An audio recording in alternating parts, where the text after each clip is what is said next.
Welcome to Anti-Terror Channel. Be kind and friendly. The ancient Chechens are here. Stop being Arab and go back to your own roots.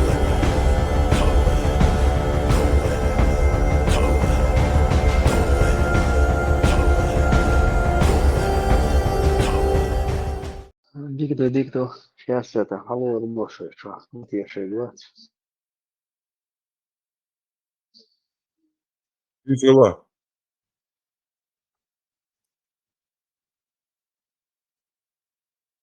Yok. Ладу, шо. Ладно. Вот. Бихайзона. Все. Игорь Шмаков, коза. Формат означает Прометей. Так, начнем с нашей. Не хочу человеческое достоинство его оскорблять, поскольку, это противоречит чеченской культуре. Но, я не знаю, если есть исключение, которое, как говорится, исключение подтверждает правило, то исключением должен стать вот этот вот недочеловек, который, не знаю, издевается, можно сказать, делает танец над костями чеченцев. На похоронах чеченцев делает танец. Я не знаю, как его назвать, но оставлю это на ваше усмотрение. После всех предоставленных фактов отпишитесь в комментариях, как вы оцениваете его как человека и оцениваете ли вообще. Итак, это инфо-цыган, его деятельность я обозначу, не покушаясь на его человеческое достоинство, если оно, конечно, есть, я сомневаюсь. Так, сейчас, секунду. Так. Ага, иди сюда. Çoğu unsan, daha nog Instagram, çoğu unsan sa büreler joer stanach bo. Şeş nog çiğdu boğser, şeş язычник что боğser. Просто на лицо посмотрите его. В общем, он говорит, в Инстаграме яро пытаются распространить какую-то нечисть люди, какую-то грязь. Они говорят, что они чеченцы и что они язычники. İslam dinine herz din du bo. Ислам религия – это неправильная религия. Nog çi kük el Allah bo yok lehkenum du boğser. Что ислам – это религия, придуманная держать чеченцев под, скажем так, покровительством. Teraz sabirse комментарииш bo. А? В узде. Да, чтобы чеченцев держать в узде. Это наши слова, он повторяет нас. Да, это так и есть, и все факты приводятся каждый день этому. Даже само слово «ислам» означает покорность. На чеченском «курд». Ахul şun sabir direkt yazı şul sabul çers. Кто-то ему там пишет комментарий, кто-то в директ. На самом деле ему никто ничего не пишет, и всем на него абсолютно плевать. Инфо-цыган просто хочет хайпа. Увидел в связи с последними дебатами с Султаном Панкийским какой это хайп, и просто решил хайпануть, будучи инфо-цыганом, естественно. Amel khilla. Terdü çoğum şek dolj soy elhamdülillah. Dela Чакол Шварцер. дог дела дюл саму долж elhamdülillah. Ол сам. У него, в общем, сердце в радости от моей деятельности, от того, что каждый день я возвращаю к своим собственным корням чеченцев и вывожу из мерзости ислама их. Ему от этого радостно. И он говорит: «Алхамдулиллах». Honog çi çoğu borjnag mel bu. Kwart halta aba değer dolj. Şu şun Пока Новчує. Бывает, цари новчим. Пока в Чечне есть мужчины, говорит, вы, то есть чеченцы не мусульмане, не посмеете поднять голову. Nog chichu aborj nach melbu kwart halta ur batsach kwart halta bu metik bachu alhamdulillah. Ish dubog shash ish meir shash kwart halata ein nog chidu to язычник шу шу nog chi dat шу din nis dat al shega meir luboyesh. Housel. House. Салам алейкум. В общем, если вы говорите, человек хочет, знает, что мы именно люди, не мусульмане, чеченцы, что мы люди с достоинством. И что на нашем мужском можно сработать.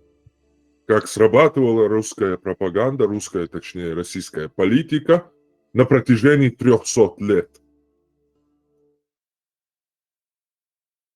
Русско-чеченская. И спрашивали, кто у вас тут самый достойный? Кого именуют там? Кто у всех на слуху? И люди говорили, да, такой-то, такой-то уважаемый человек. И на протяжении 300 лет Россия расправлялась с такими людьми и довела нас до сегодняшнего состояния.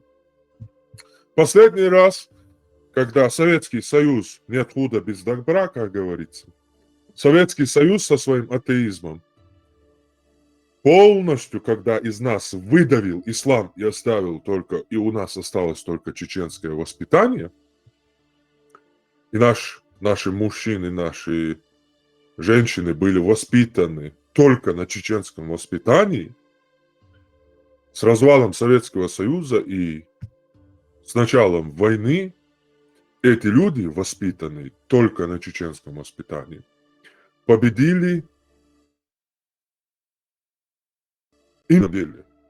Да, они могли кинуть ядерную бомбу, тролля-ля, чич-поп, но в военном деле умом, тактикой, мужеством на поле боя, героизмом, самопожертвованием по всем фронтам эти люди победили русскую империю, российскую армию. Так вот, после этого, после оккупации,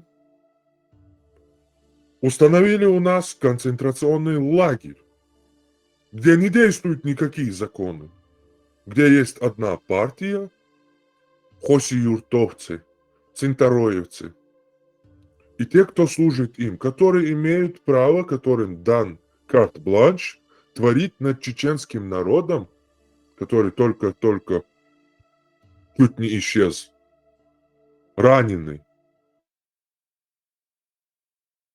Делают, что им нравится. Забрали себе на службу ублюдков из ублюдочного села Хоси-Юрта Цинтароя. И делают до сих пор все, что хотят над чеченцами.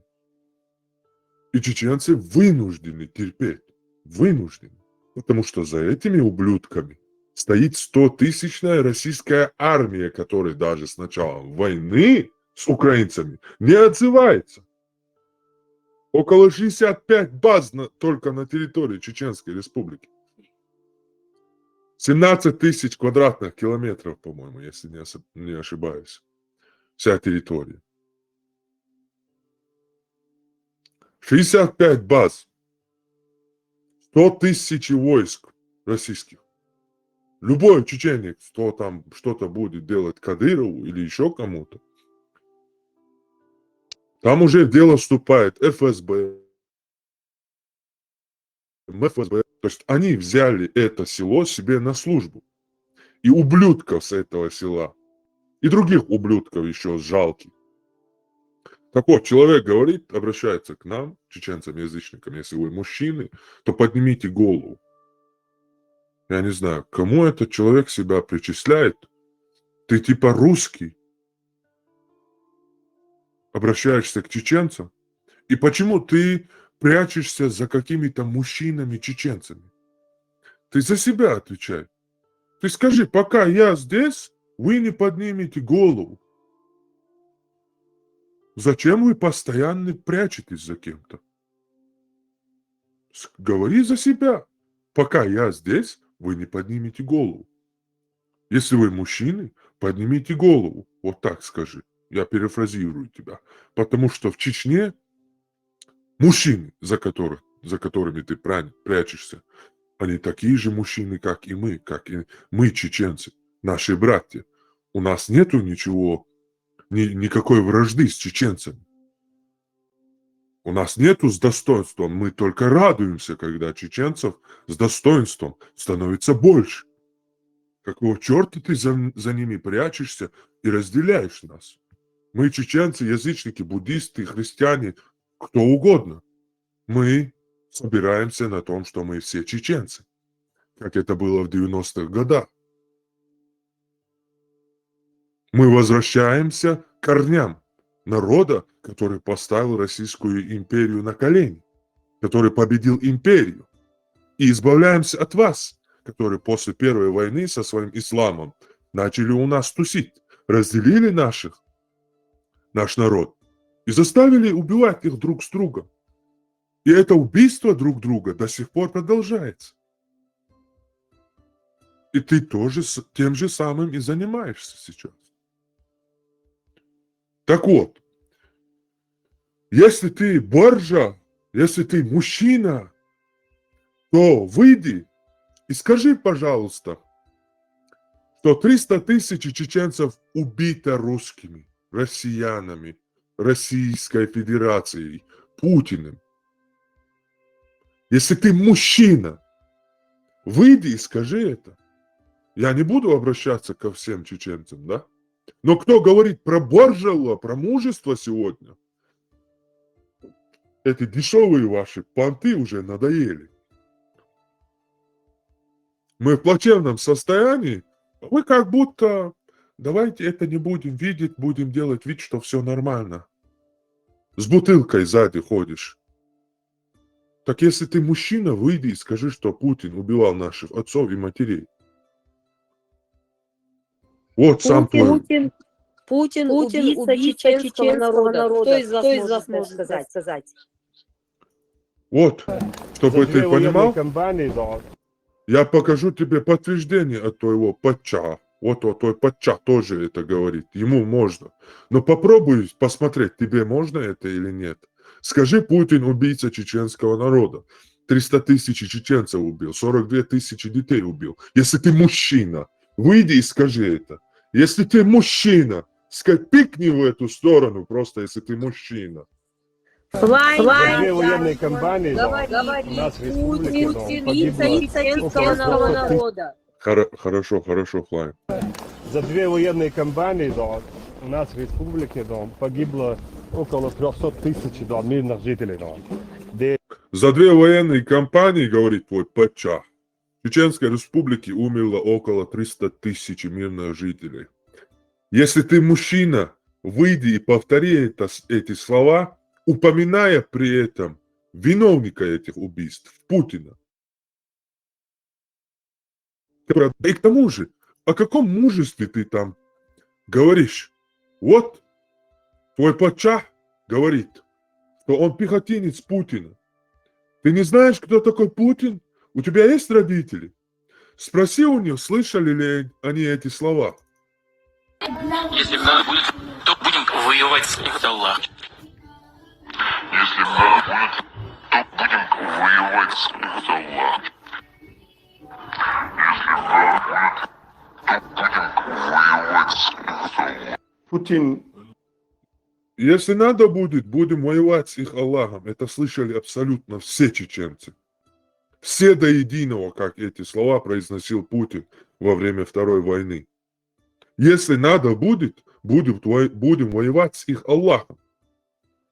Твой патча отправил войска в Сирию, помощь Башару Асаду, который ты прекрасно слова употреблял в отношении Аллаха. Если надо будет, с Аллахом будем воевать. Вот Россия, Путин, 3 миллиона твоих братьев-мусульман убил Путин там. Стер все города с лица земли в Сирии. Если ты мужчина, выйди и скажи это. Встань с бутылки сначала, прежде чем говорить о мужчинстве. Вот люди даже, не чеченцы это помнят и знают. Путин Чеченистana gidiyor, Kur'an'ı öpüyor. Путин целует Коран, чтобы обмануть мусульман. Но мусульмане не забыли твои слова, Путин. Если надо будет, будем воевать и против Аллаха. Katil niye Kur'an'ı öpsün? Müslümanı kandırmak için. Bir taraftan çoluk çocuk demeden evlerini başlarına yıkan bu adam oraya giderken Kur'an'ı hediye ediyor. Кстати сказать, хочу обратить ваше внимание на то, что создание халифата на территории Российской Федерации – это только первая часть их плана. На самом деле, если вы следите за обстановкой в этой сфере, вы не можете не знать, что радикалы ставят перед собой гораздо более масштабные цели. Они говорят о создании всемирного халифата, говорят о необходимости убивать американцев и их союзников. Я думаю, что вы из страны, как раз которая является союзницей Соединенных Штатов, вы в опасности. Они говорят о необходимости убивать всех кефиров, всех немусульман. Значит, если, то есть крестоносцев, как они говорят. Если вы христианин, вы в опасности. Но если вы решите отказаться от своей веры и будете атеистом, вы тоже подлежите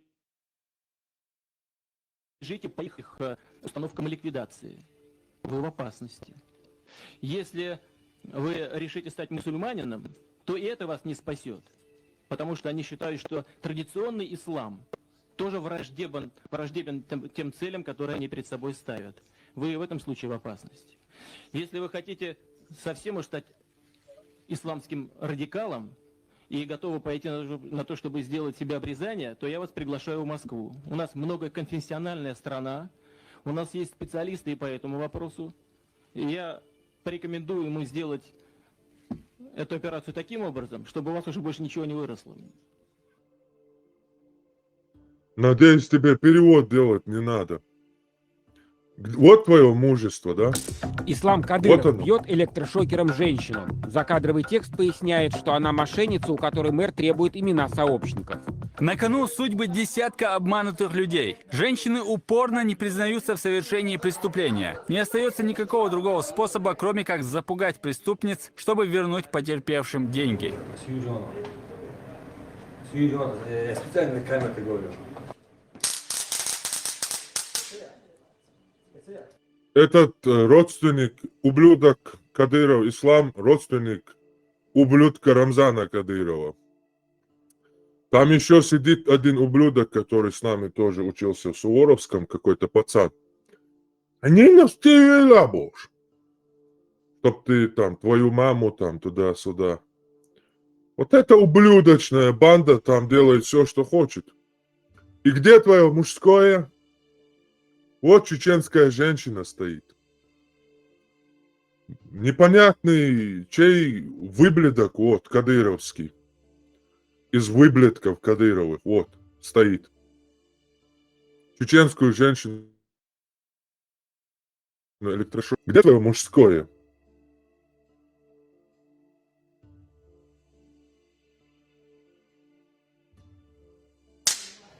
Или это у вас там по исламу можно, да?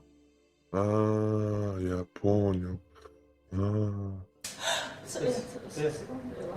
А так Ислам Кадыров угрожает обвинением в связях с террористическим подпольем. Просто поход цагошунте юртар кот айным шишт. Вот. Просто я хотел шишт, хотел. Мечерю, шуи вообще.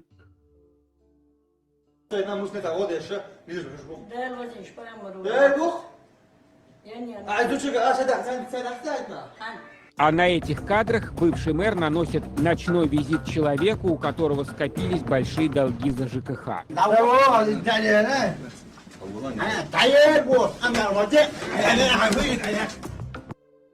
Это тоже был второй родственник Кадыров, тоже с этого ублюдочного села, который его схватил. Ну, обращаются к мужчине, который там, не знаю, что-то там не заплатил, коммуналку то ли, задолженность. Как женщине. Ислам Каримов – троюродный племянник Рамзана Кадырова. Он женат на племяннице жены Рамзана Кадырова. Ислам Кадыров – самый молодой мэр в России. Свой пост он занял в 2012 году, тогда ему было всего 25 лет. «Новая газета» пишет со ссылкой на свои источники, что корни этой истории надо искать в 2016 году, когда на главу Чечни готовилось покушение. Версия «Новой газеты». У Ислама Кадырова есть двоюродный брат Валид Ехиханов. Пользуясь близкими отношениями, он выведал секретный телефонный номер Рамзана Кадырова, который знает буквально несколько человек. Ехиханов якобы передал его Бадруди Ямадаеву, одному из двух выживших братьев Ямадаевых.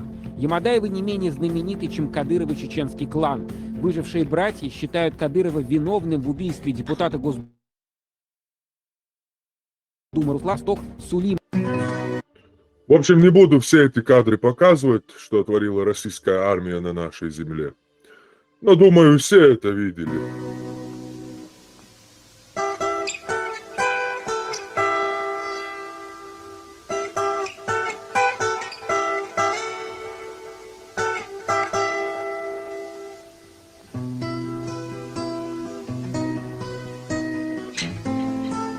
Как забирали, каждое село заходили типа на зачистку, забирали примерно любого, который там совершеннолетний возраст уже перешел, или переходный возраст у которого, забирали всех и возвращали эти тела потом, их тела потом.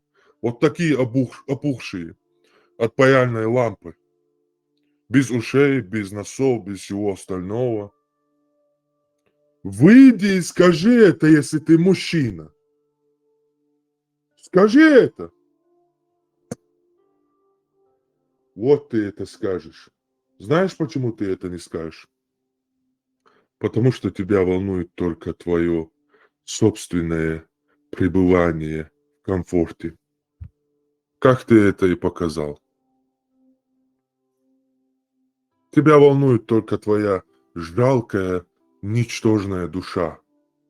Будет ли она в вечном борделе исламском, шлюх гурий, потаскух вот этих арабских, или нет?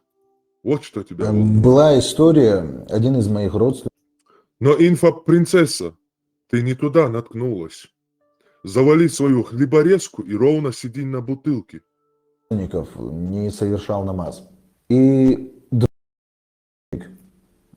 который был его ровесником, они старшие, как-то просто подошел к нему, без каких-либо поводов, просто подошел к нему и говорит: субханаллах, говорит, что же ты такого совершил, что Всевышний не хочет, чтобы ты становился перед ним? Говорит это, разворачивается и уходит.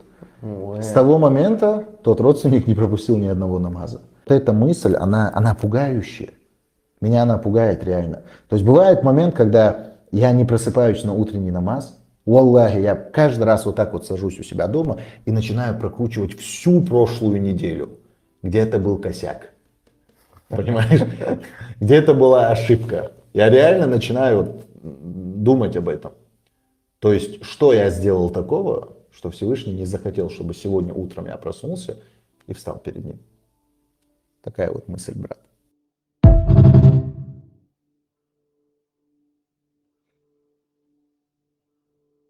Мыслитель. Вот что тебя пугает и тебя волнует.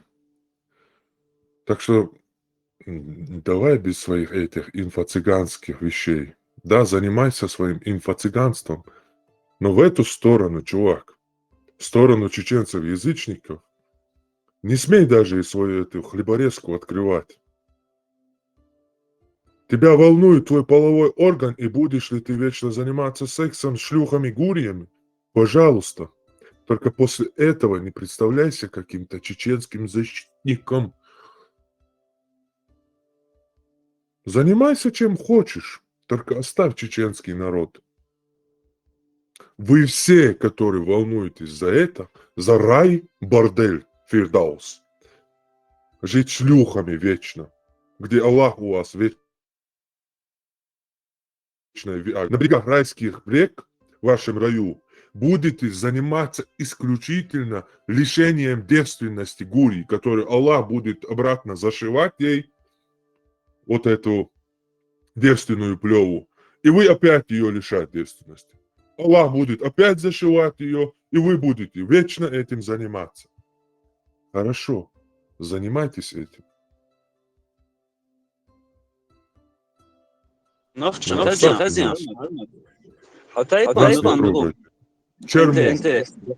Чермо.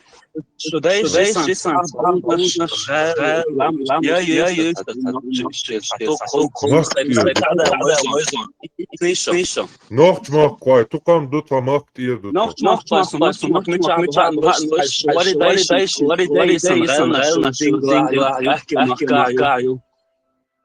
Makt ir dut va bos, makt ir.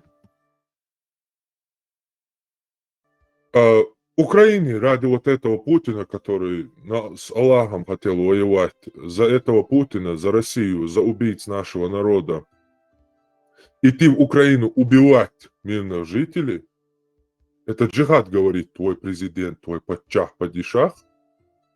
Не знаю, где он падишах. Для меня он пехотинец Путина, как он себя называл.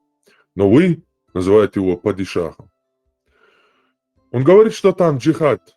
И кто скажет, что там не джихад, повторяет твои слова. Попробуйте это сказать, говорит. Как ты нам говоришь, он то же самое говорит вам.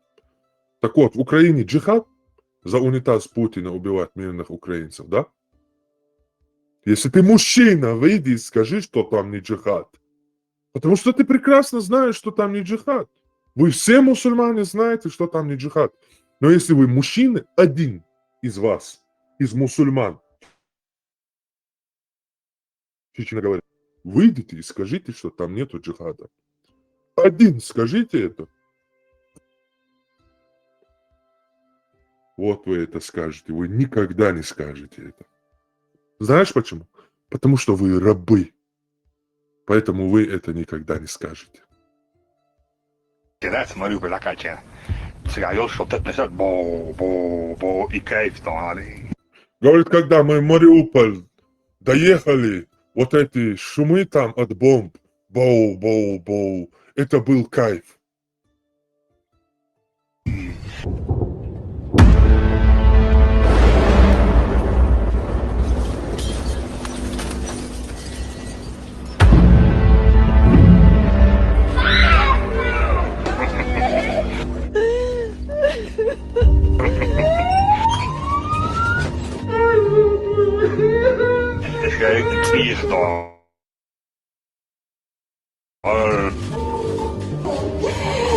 Кто нам детей вернет? Кто?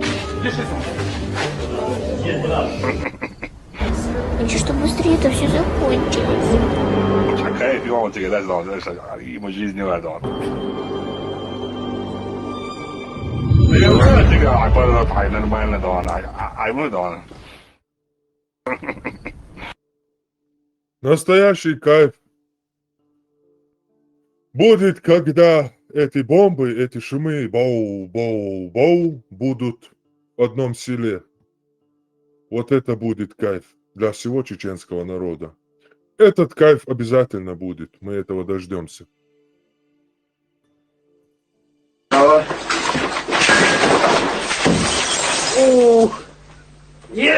Это бравые русские военные в Чечне, 96-й год.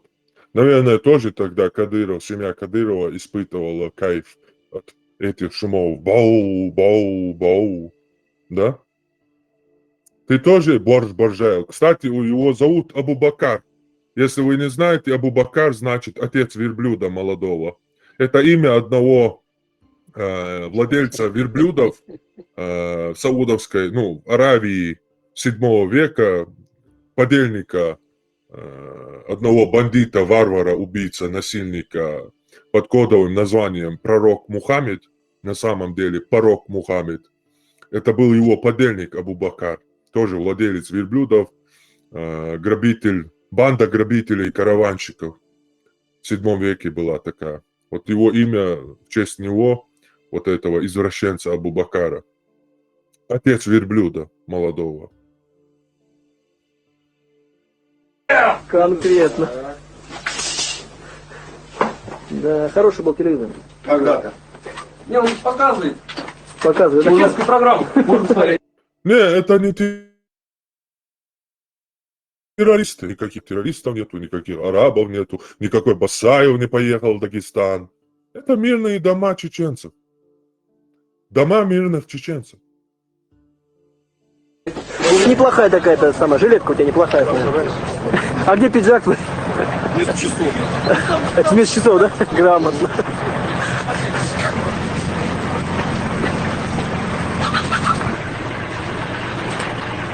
Пожрать, ковры, одеяло. Вот это, что наиболее можно использовать в быту, вот, на войне там солдат. Они все это дело выносятся из домов, быстренько, значит, приватизируется, так сказать. Если выражаясь так современной терминологией. Дело в том, что оно там носило массовый характер, то есть от рядового до командования. И какое-то чувство вины там вот не испытываешь там. Пойти колеса подискать.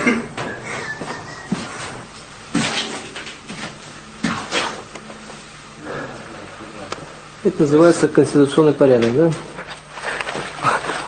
Это называется у них конституционный порядок. Кастрюлю украл, что положил на танк и уже украли. Беспредел. Сюда положил, уже украли. Это они забирают, как в Украине забирают там унитазы, телевизоры, одеяла и отправляют домой. Помните, да, вот этот скандал из белорусских почтовых вот этих отделений, которые видео стали, известны, распространились, как вот эти русские военные собирали вот эти все вещи из домов украинцев и через белорусские почтовые отделения отправляли себе домой в деревне в Россию.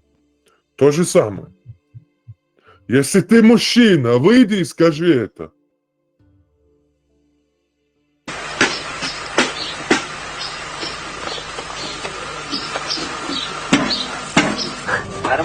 Это что, манты делаем, ребятишки, да? После боя, да? Да. Из чеченских запасов? Из чеченских запасов манты делаешь, да? Я воль. Я воль.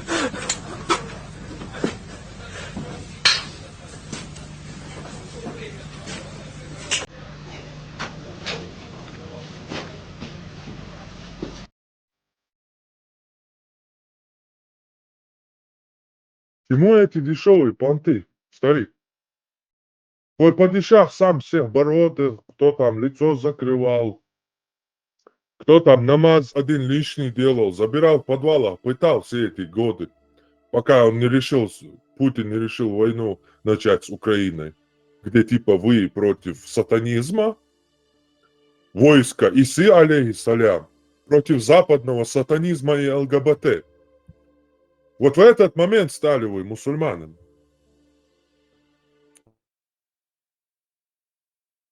До этого. Завтра эта война закончится, завтра он получит приказ от Путина, давай, прикрываем все мечети. Вы ни один там слова не скажете. Ни один из вас, мусульманин, не выйдет и не скажет слова. Ни один. Весь мир это прекрасно знает. К чему эти дешевые понты, инфо-цыган? Больше не смей в эту сторону вообще свою харю открывать, свою пасть открывать. Чепуха ты поганая. Нашел типа слабаков, да, слабых. Решил себя мужчиной почувствовать, да?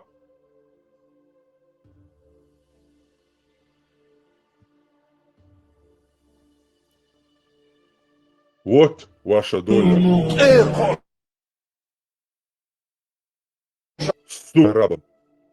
Ты поняла?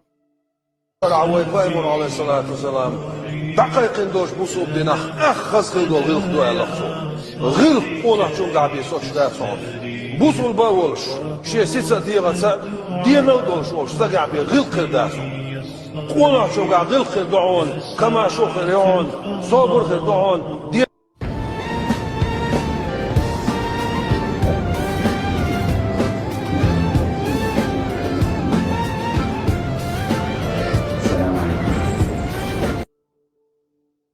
شغله içi ära ve lıt sen doğan lıt uvra la şuçuk lıt doğan ära ve la şuçuk deri diyorsun deri şuna deri var sen iman la zaat mı sen nohça lak ezmi destan iç ya ära ve iç niyet ya ära ve doğan du da tek bu taaba şvaz doğan iç niyet ya ära ve iç büyük halen doğala ve ho doğan paş halkı sayı ho paş halkı وصوات عشان دقشوا نسوال سوات الدقشوا يا أروى دقع ده تدير ولا ما تيجي دون نوخشوا ده سلون سن إيمان زعت من دون سو شال دو ما دير دون سو شاشة ويل ما يزكز شو عايز ده سلون أورانتا Вот ваша доля. دوی با شوك رمضان تيواتن تو لامس يخلو خمر درقص ليل القرآن Могу поклясться, на Коране говорит, я бы выпил воды, который взял омовение Рамзан Кадыров. Вот ваша доля. О каком мужском вы там говорите? Сидите ровно на бутылке и давайте прекращайте с этими понтами.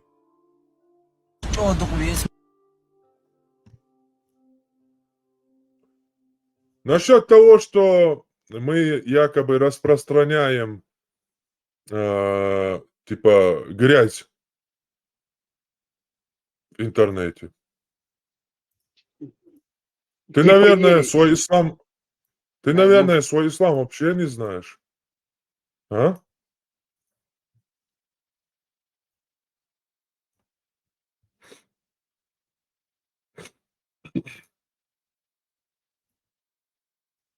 Сахих аль-Бухари. Прерывание секса. Азаль. 5210 хадис. Сообщается, что Абу Саид аль-Худри сказал: захватив наложниц, пленниц, во время военного похода, мы предохранялись. Естественно, во время секса с этими пленницами. Предохранялись, как вы поняли, не с помощью презерватива. Во время совершения с ними полового акта. Затем мы спросили об этом посланника Аллаха. И он трижды воскликнул: неужели вы это делаете? Затем он сказал: поистине всякая душа, которой суждено существование до самого судного дня, непременно появится. Типа они, когда уже под конец приходили, когда сексом с пленницами, захваченными женщинами занимались, и уже вот-вот кончали, они вытаскивали свой половой орган и кончали на пол. И это предохранение у них. И они спросили об этом пророка, мол, мы не кончаем в них, этих пленниц, а на пол кончаем. И пророк им сказал: да без разницы, может и внутрь, и на пол, если ребенку суждено родиться, он непременно родится. Поэтому не волнуйтесь об этом. Это мне понятно. Почему? Он собирал армию, чтобы захватить Мекку. Нападал, когда он 10 лет ходил в Мекке, и все над ним прикалывались. Как, кстати, вы прикалываетесь надо мной. И никто не послушал его. Он перебрался в Медину, понял, что словами ничего не добиться, что ему нужны деньги. С Абу Бакром напали при Бадре на караван на 140 человек. Толстопузых, толстозадых караванщиков, курайшитов. И захватили там по сегодняшним меркам миллионы долларов. И уже начали вот так нападать на близлежащие маленькие деревни арабов, брать их в жен себе, иметь их, и те рождали им войско. Рабов. В итоге за 10 лет он собрал 15 тысяч армию и захватил в итоге Мекку, исполнил свою мечту. И сдох там.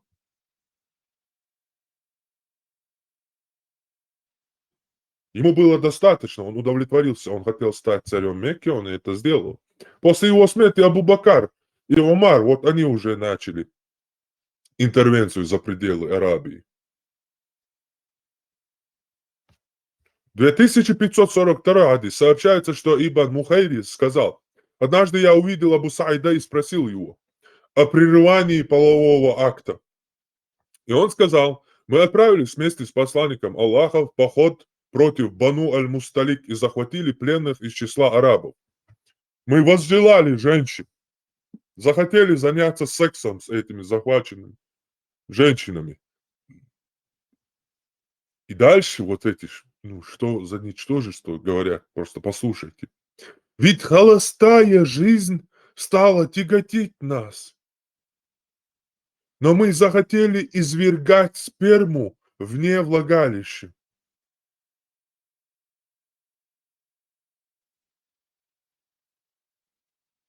Мы спросили об этом посланника Аллаха. И он сказал: вам ничем не повредит, если вы не станете делать этого. То есть вытаскивать, когда кончаете из влагалища. Ибо поистине всякая душа, которой суждено существование, появиться, непременно появится. Этот же хадис передается вот столько раз еще. В одном Байхаке 2 раза, Сунан Абу Дауд 2 раза, Малик, Муснад Ахмада, Сахих Бухари. Сунан Абу Дауд 2171. Передается от Абу Саида аль-Худри, да будет доволен им Аллах, что один человек сказал: о посланник Аллаха, у меня есть рабыня, и я извергаю сперму вне влагалища ее, потому что не хочу, чтобы она забеременела. Я желаю того, чего обычно желают мужчины, то есть удовольствие. Мне не нужны дети от моей рабыни, мне нужно только удовольствие, поэтому я кончаю на пол, а не в нее. Но иудеи говорят, что это малое погребение, то есть малое убийство. Посланник Аллаха сказал: иудеи лгут. Если Аллах пожелает создать ребенка, ты не сможешь помешать ему. Этот же хадис передается еще Сунан Кубра ан-Насаи, Муснад Ахмада 2 раза, Сунан аль-Байхаки. Это мы-то распространяем грязь. Мы распространяем ислам, мы защищаем ислам, мы поддерживаем ислам. Точнее, вот эту грязь, которая несет в себе ислам. Вот эту вонь с его защитниками. Мы распространяем только чеченскую культуру, что зовется язычеством. Чеченские законы, чеченские традиции и чеченский язык, которого придумали чеченцы-язычники.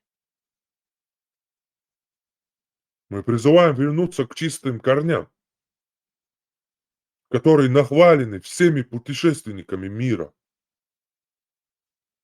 которым удивлялся весь мир и по сей день удивляется. Пока Российская империя не уничтожила мой народ и не породила таких выблетков, как вы, бусурманских, которые порочите имя чеченец. Мы лишь призываем вернуться к этим чистым корням, либо дать нам всем согласиться и похоронить чеченцев с почестями и с достоинством, которое мы недостойны носить. Мы лишь этому призываем.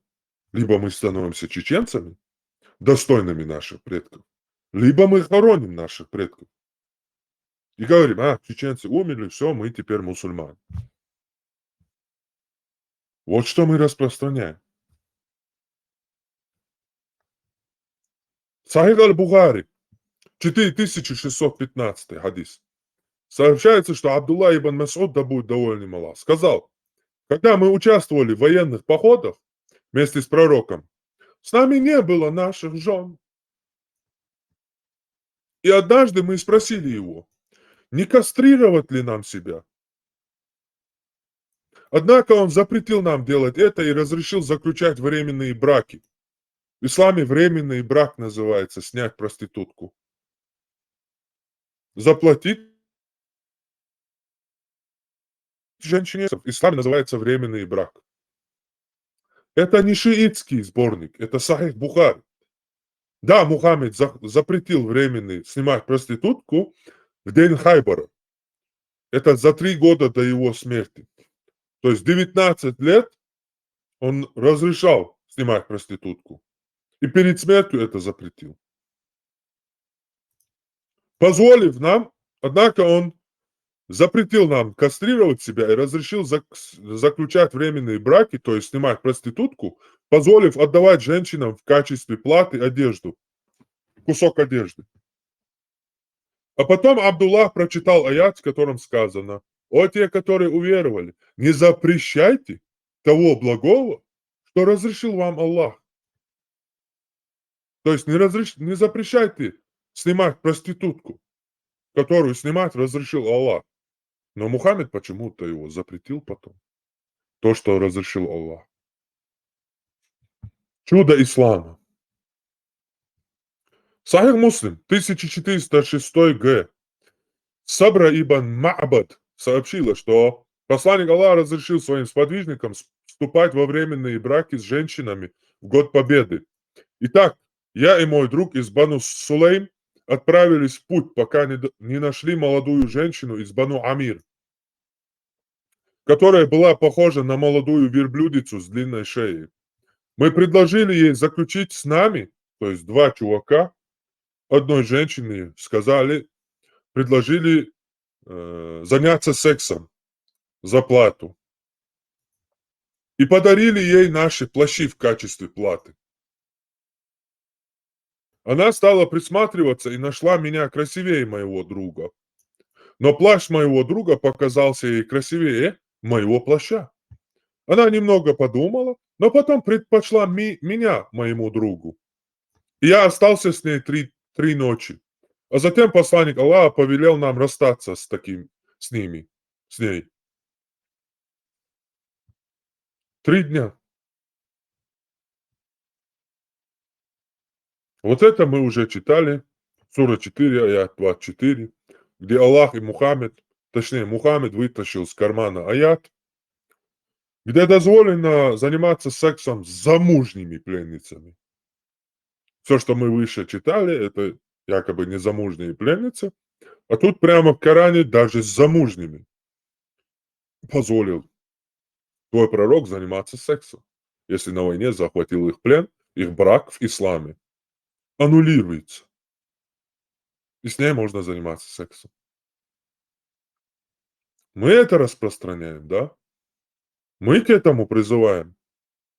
Мы построили 1500 мечетей, где это говно, не побоюсь этого слова, проповедуется под названием ислам.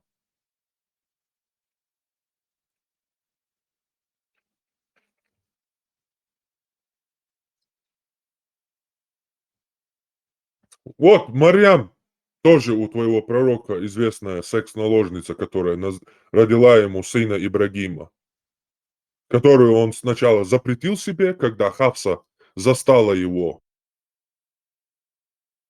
сказала Мухаммеду: «О Мухаммед, в мой день, в моем постели, и твой пророк произнес слова: клянусь Аллахом, она мне запретна», чтобы успокоить свою жену Хафсу, дочь Умара ибн аль-Хаттаба. А потом вышел, подумал и опять вытащил с кармана аят, в котором говорится: «О пророк, почему ты запрещаешь себе того, что разрешил тебе Аллах, стремясь угодить своим женам?» То есть сначала поклялся, что его секс-наложница для него запретна, когда Хафса его застала в ее день на ее постели с этой его секс-рабыней. А потом снова разрешил себе ее.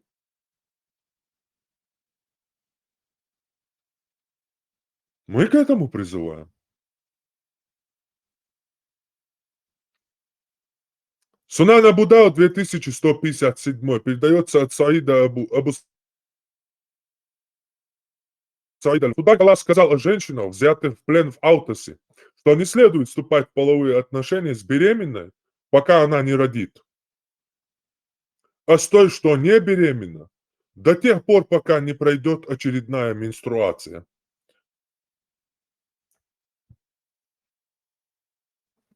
Сахih Муслим 1438 сообщается, что Ибн Мухайрис сказал: однажды мы вместе с Абу Сурмой вошли в Абу Саиду Аль-Худри, и Абу Сурма спросил его: Абу Саид, слышал ли ты, как посланник Аллаха упоминал об извержении спермы вне влагалища?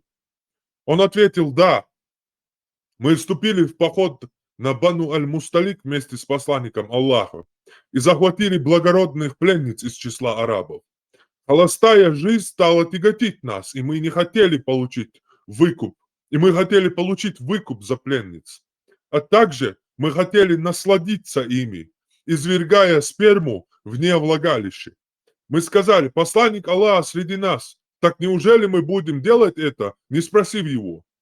То есть извергать сперму вне влагалища, не спросив его. Мы спросили об этом посланника Аллаха, и он сказал: вам ничем не повредит, если вы не будете делать этого, то есть будете кончать прямо туда или не кончать, разницы нету. Ибо поистине всякая душа, которая суждено существование до самого судного дня, непременно появится. Мы это распространяем, да?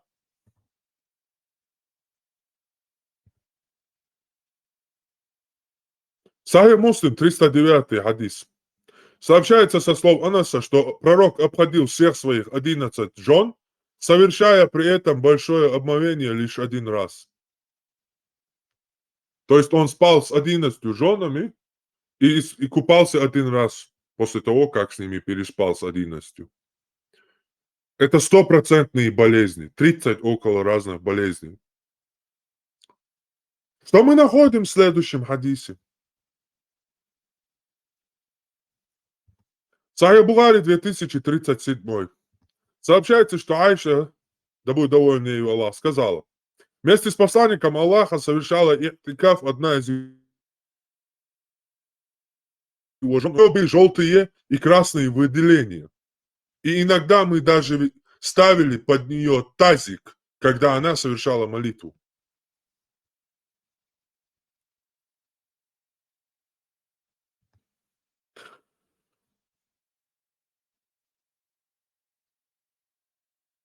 Сахih Бухари 180. Передаются слова Абу Саида Аль-Худри, да будет доволен Аллах, что как-то раз посланник Аллаха послал за одним человеком из числа ансаров. И когда он явился, мы увидели, что с его головы стекают капли воды. Пророк сказал: очевидно, мы заставили тебя поторопиться. Тот сказал: да. Тогда посланник Аллаха сказал: если тебя поторопили, или же ты не испустил сперму во время сношения, тебе следует совершить омовение.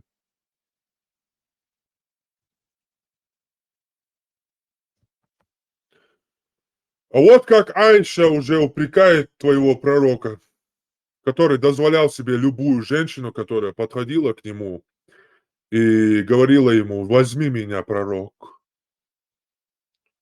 И вот эту потаскуху, Мухаммедушку вы считаете пророком? Вот это ничтожество аморальное. Серьезно?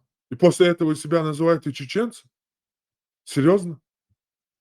Сахih Бухари 4788. Сообщается, что Айша сказала: я всегда ревновала к тем женщинам, которые предлагали себя в дар посланнику Аллаха. И говорила: разве женщина может дарить себя? То есть сама предлагать себя. Однако, когда Аллах Всевышний не спаслал аят, в котором говорится: пророк, ты можешь отложить и можешь принять кого хочешь, какую хочешь. А что касается той, которую пожелаешь ты из тех, кого ты удалил, то не будет в этом греха для тебя. Айша говорит: я сказала, когда этот аят был ниспослан Мухаммеду: я вижу, что Господь твой, Мухаммед, всегда сразу же выполняет твои желания.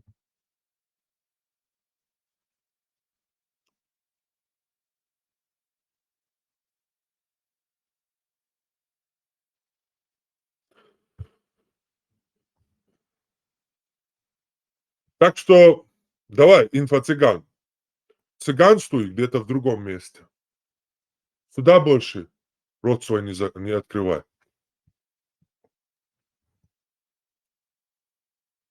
Спасибо всем за внимание. Адекёльш. Оставайтесь свободными. Подождите.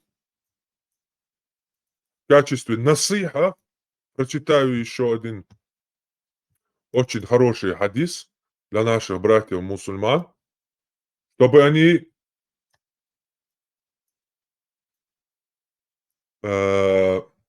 подчинялись своему правителю, пехотинцу Путина, при этом, чтобы их совесть не мучила.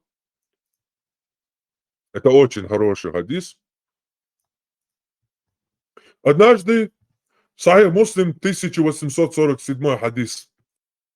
Однажды я сказал: о посланник Аллаха, поистине,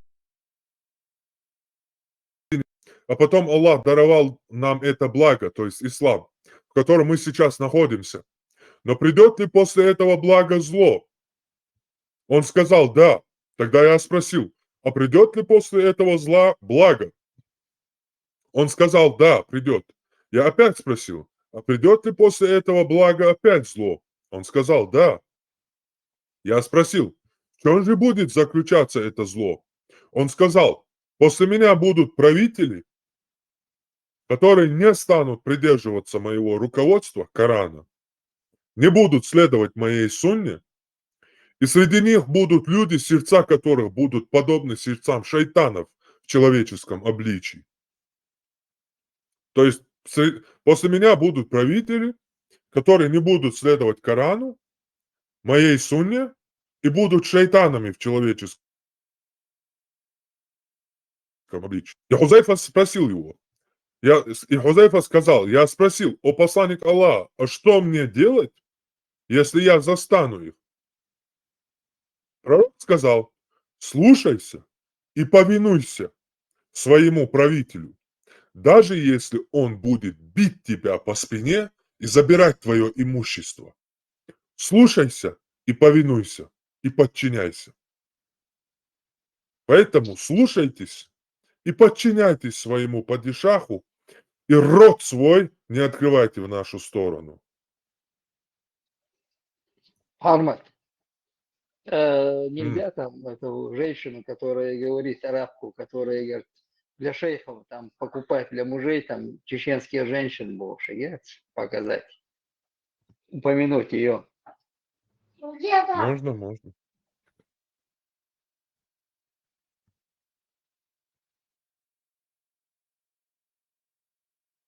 Путина стоит над самым известным, над телом самого известного, самого знающего мусульмана Абдул-Халима Садулаева. Вот, когда его убили, и сразу докладывают русскому начальнику: вот здесь лежит этот черт. Вот как над исламом издевался ваш Кадыров, вот. Над мусульманами, над исламом.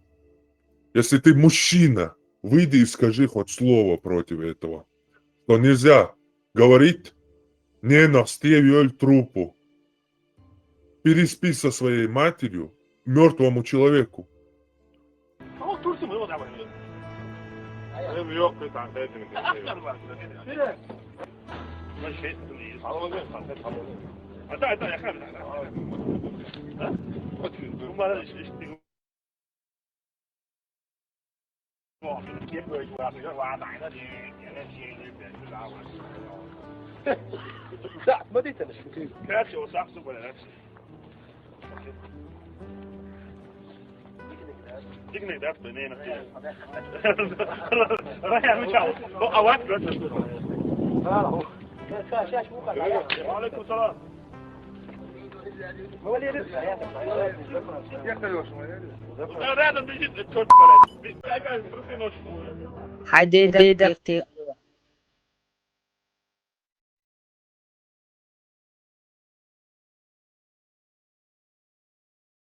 Сейчас постараюсь ее найти.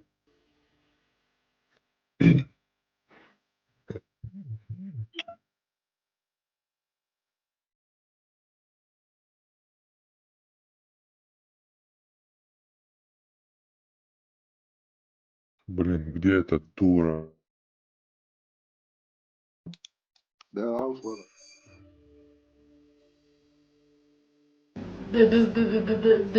بالهاوية استغفر الله يا ربي الله من استغفرك واتوب اليك بالزنا والقذورات هذه.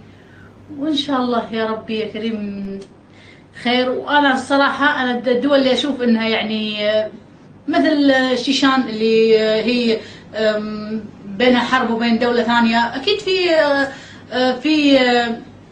في اسرى، فروحوا اشتروا هذول الاسرى يعني ما شغلوا وبيعوهم على اللي هي التجار بالكويت احسن من التجار يوقعون بالحرام فما فيها شيء. انا شايفه ما فيها شيء، ما فيها شيء. اكبر مثل بانه كان عنده كثير من الجواري هارون رشيد لما توفى وجدوا عنده 2000 جاريه، فمو عيب ولو حرام، وكانت عنده زوجه واحده فقط، فمو عيب ولو حرام.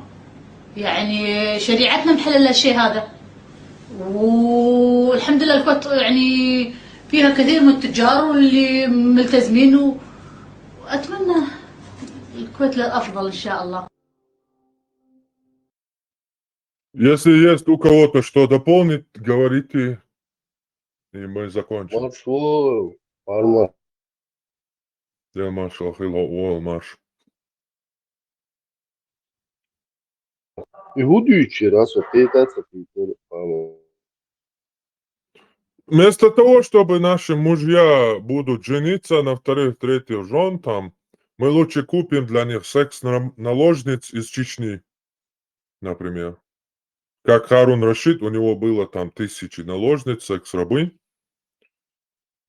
Это по поводу вот этих варандо, шмарандо, вот этих ничтожеств, которые обманывают своих слушателей, которые спрашивают про наложниц. Мол, сейчас нету войны, а наложницы только во время войны можно иметь. Ни хрена подобного. Наложниц можно покупать, продавать и иметь даже в мирное время. Например, секс-наложница Мухаммеда Марьям подарена ему египетским каким-то королем. Типа, в кавычках, вашей сказки. Одну он подарил куда-то, кому-то, а Марьям себе оставил. Она ему и родила Ибрагима, который сдох. Ну, умер. Его-то не вина, он маленький был. Не буду так насчет него выражаться.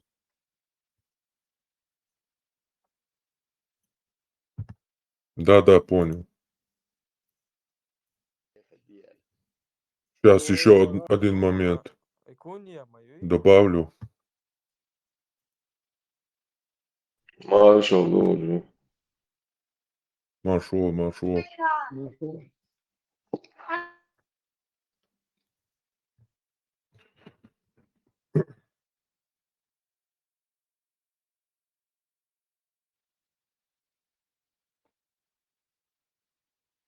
Саш, короче, двигаться, Армат, это типа, Хейнсхоу, что есть, типа, выдают наших женщин как наложниц арабам и дочуа.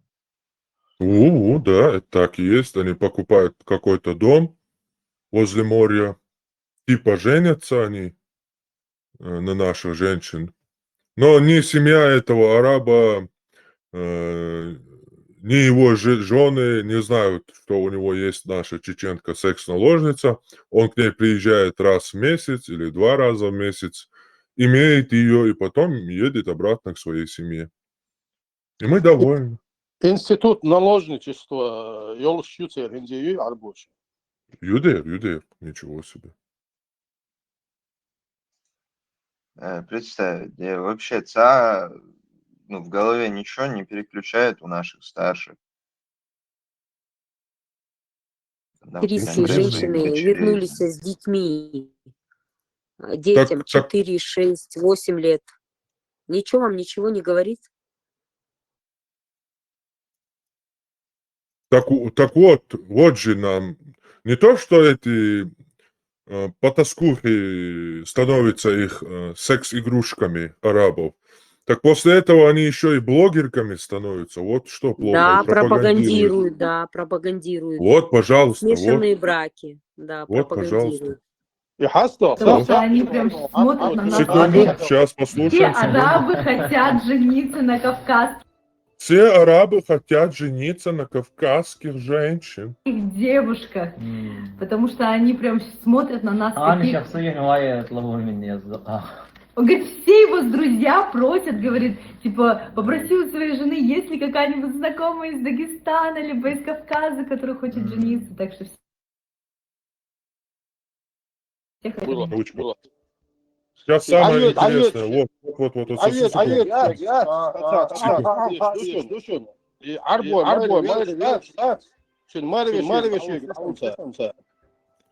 Секунду. Брак с кавказским мужчиной. Вот почему они выбирают арабов теперь, становиться секс-игрушками арабов, вместо того, чтобы становиться женами кавказцев. Вот она дальше объясняет нам. Брак с кавказским мужчиной сложен в том, что они чтут традиции больше, чем чтут религии. К примеру, на Кавказе многие живут со своими родителями. В исламе такого нет. Жить с родителями вы не обязаны, но кавказские обычаи обязывают. У вас есть женские права, и многие кавказские мужчины о них просто не знают. Они не знают за махар. Вы не обязаны быть его прислугой, и тем более прислугой его маме и папе. Они это не знают, они живут годами так. И они все это не знают, но знают за вторых жен. Все от и до. Я не понял, у исламе есть права у женщин. Это какие права? Раздвинуть ноги, если даже она умирает? Если даже она больна? А если она не раздвинет ноги мужу, то ангелы будут проклинать ее до утра? Вот ее права, что ли? Или носить ошейник ее права, может быть, вот такой?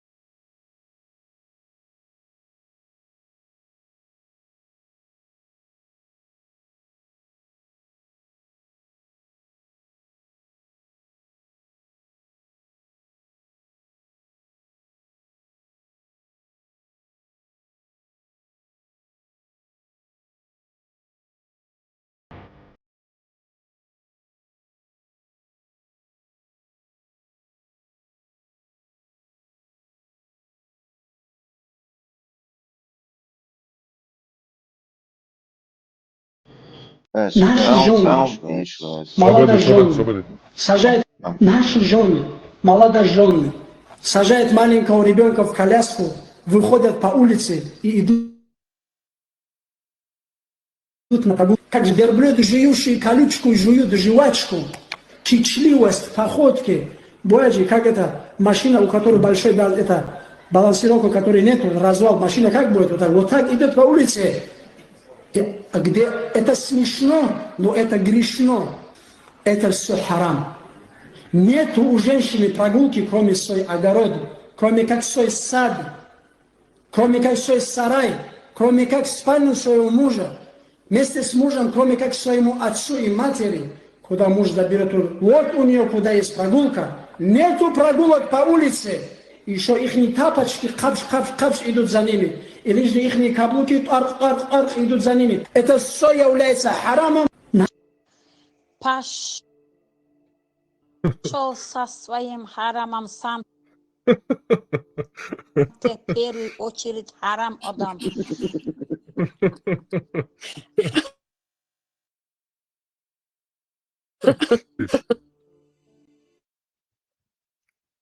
Помимо того, что стала потаскушкой, секс-игрушкой, ты еще и, наотрез тупая на голову.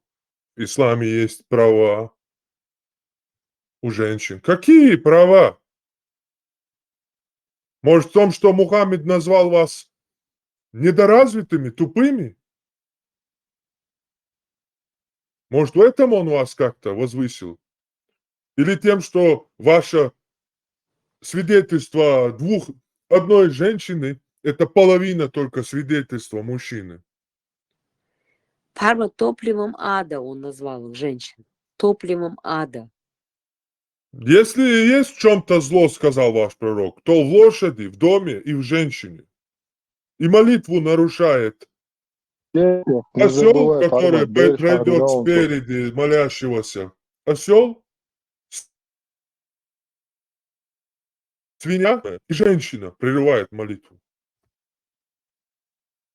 А мочу мальчика можно просто опрыснуть водой, а если женщина, девочка помочилась, то вещь надо стирать. Может, в этом у вас такие-то права?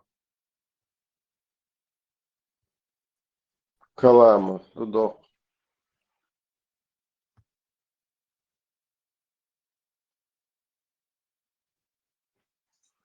Ну, опять же, Сун Хазнек, то, что женщины, когда выдаешь ты свою, да, там, девушку из своей семьи замуж, да, войновчу, ты потом не имеешь права вообще как бы лезть в эту семью, даже если муж ее там бьет, там, и так далее, и так далее. Я так понимаю, это тоже из ислама пошло. Не история? Не, еще как лезут, родители встречаются и разбираются, вот кто там бьет, не бьет. Если люди достойные, если у женщины есть достойные люди, которые могут призвать к ответу, то они призывают. Если их девочка там приходит с синяками от мужа, это никто не оставляет.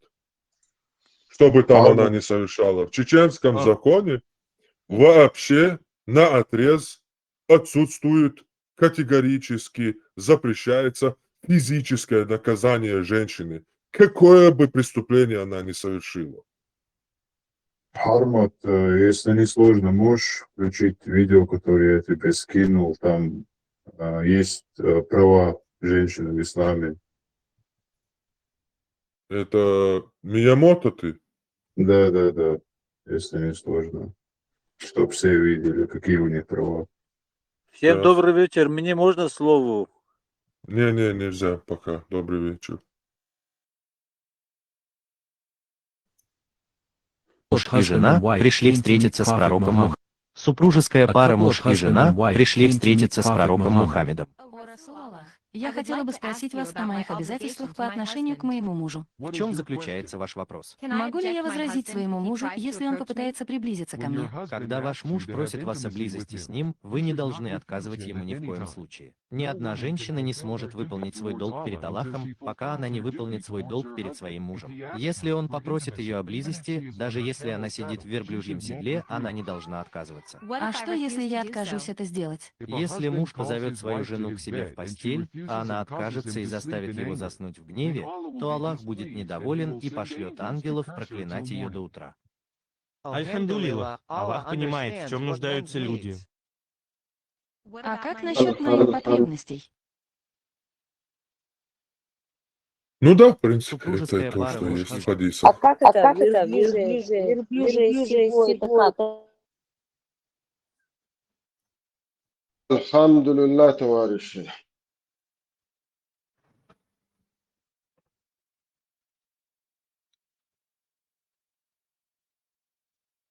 Вот, пожалуйста.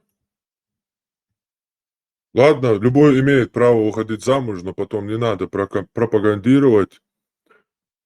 Притом пропаганда, она ложная. В исламе нет у женщины никаких прав, абсолютно никаких. Вообще никаких. Для нее ее муж – это как Аллах. Она не имеет права даже в туалет идти без его разрешения. Это полностью его собственность является. И свадьба состоится в исламе, когда ты идешь к отцу, платишь ему как за вещь и забираешь свою вещь как собственность себе, над которой ты имеешь право делать все, что тебе захочется. Все, что угодно. И никто не может у тебя спрашивать за твои действия. Тут еще один момент есть. Муж имеет право вообще, не спросив родителей эту женщину, отдать ее вообще к чертям собачьим куда-то, кому-то другу, делая из него. Да, своему другу имеет мусульманин, если у него там, если он хочет свою жену подарить своему другу, то он на месте может дать ей развод и отдать свою жену своему другу. Хорошо. Родители, поскольку она как рабыня уже является его собственностью, он когда заплатил отцу махар этой девушки, своей жены, все, она уже стала теперь полноценной его собственностью. И он, как будучи ее хозяином, имеет право уже сам продавать. То есть он ее отец, семья и все остальное.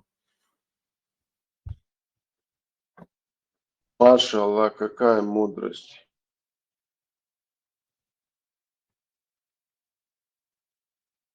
Има варвай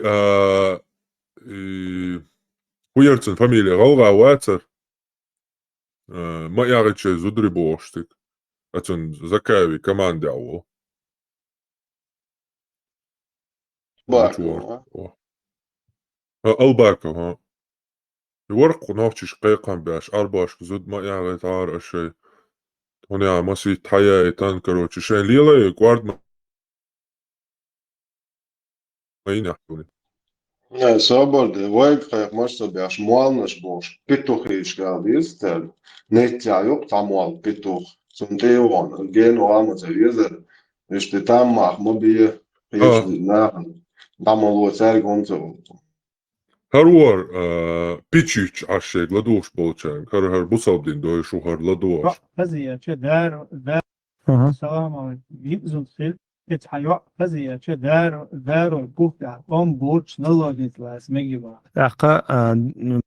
Если у тебя есть жена и тебе понравилась еще какая-то женщина, то можно ли брать в наложницы в Даруль Куфар? То есть Даруль Куфар — это земля неверных. В исламе есть только две категории: страны, нации, земли.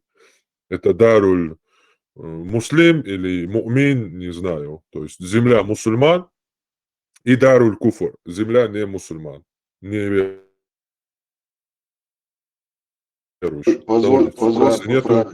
Если нету войны на землях неверных, задается вопрос.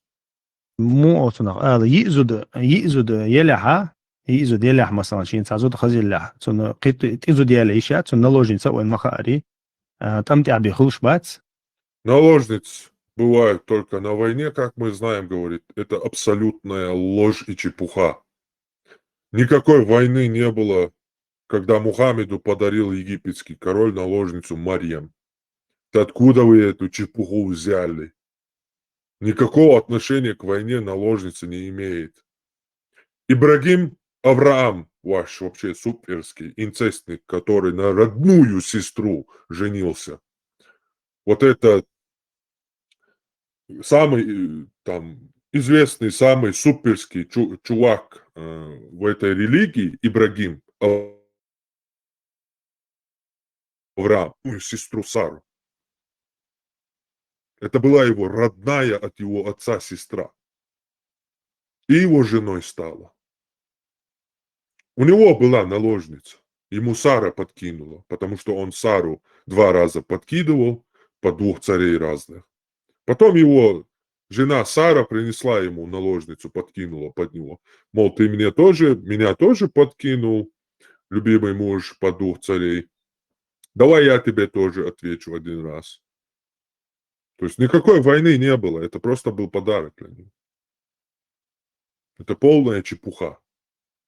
تمتع بلوتش بات يسر برقوتنا يسر بيش بات تمتع هيبه تا مثلا تغنا سو نلوجين خلا ريزو على حيوغا ازلات ايشيات مخديش تمتع بيه تغموينا دينها تمتع لاتك بلور المغوشياتس تا اذا تغن مثلا از سنا ودوش توشي نلوجيت مو يريتو تنخ نلوجين شلوش متك تالشتان سنديره اذا ريسكوات مديال ديستنك لا بيش طعمبات يا لوش نلوجيت ياتس تعميات عند شيء اذا كنت عند اي ويز انت وقتيج ات اويزر اوتيغا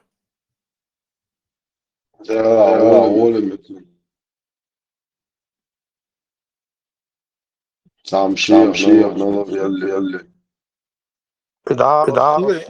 отширяю, ногчи, наложник, Yer, tvoj gaitarka, yer. İşte aş bukuş, iece üç. Sani gayeci, albaka vata to.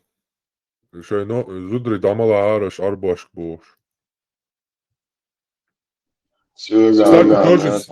Kstати, izdzīvoja hosjurtar čokien tiši došan. Vai zudri haieci kvartīrā, ela tam mā bojkā bēbotā, iš liela boj, jots āžbašan. Ubrut kši jots jurtar cer. Tunde diestēn masēn busaldi.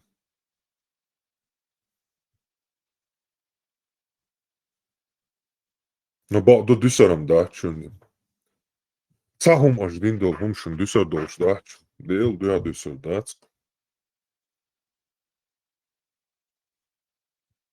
Aš mjaldinčum nav žu apdaldies ar dukšu. Aš mjaldinčum nav.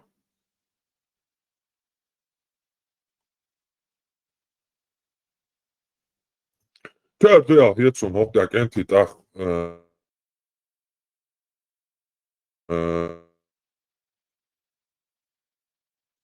DRSL, Адикёльшу, марш, оль, традиции. Оставайтесь свободными. Лучше умереть